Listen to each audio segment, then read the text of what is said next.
चौथी पुतली कामकंदला की कथा से भी विक्रमादित्य की दानवीरता तथा त्याग की भावना का पता चलता है। वह इस प्रकार है।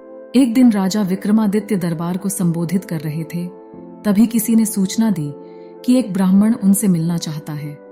विक्रमादित्य ने कहा कि ब्राह्मण को अंदर लाया जाए।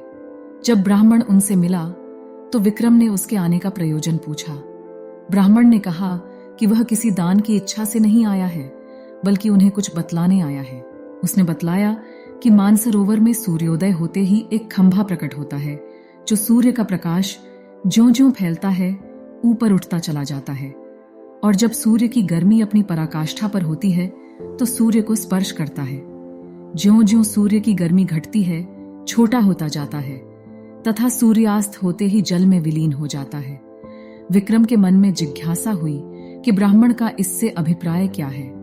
ब्राह्मण उनकी जिज्ञासा को भांप गया और उसने बतलाया कि भगवान इंद्र का दूत बनकर वह आया है ताकि उनके आत्मविश्वास की रक्षा विक्रम कर सके।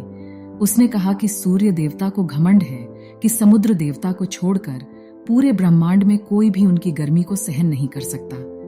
देवराज इंद्र उनकी इस बात से सहमत नहीं है।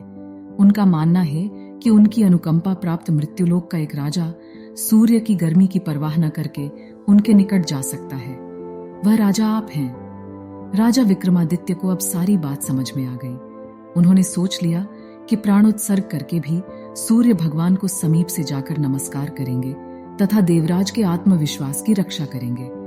उन्होंने ब्राह्मण को समुचित दान दक्षिणा देकर विदा किया तथा अपनी योजना को कार्य रूप देने का उपाय सोचने लगे।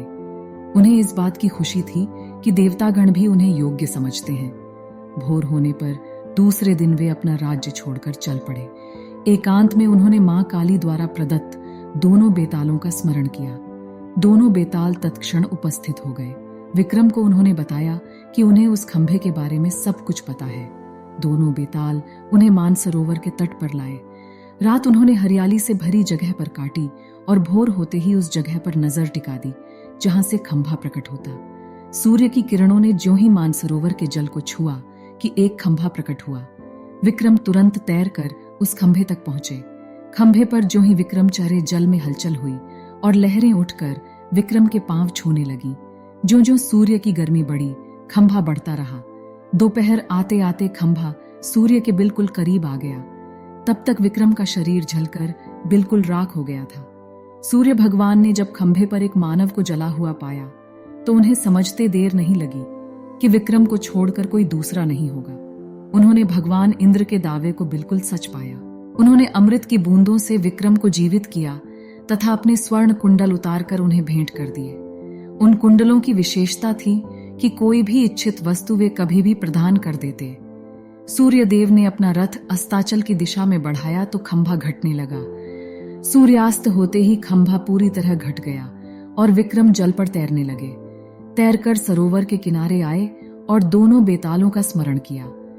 बेताल उन्हें फिर उसी जगह लाए जहां से उन्हें सरोवर ले गए थे। विक्रम पैदल अपने महल की दिशा में चल पड़े।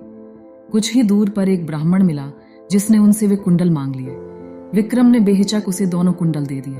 उन्हें बिल्कुल मलाल नहीं हुआ।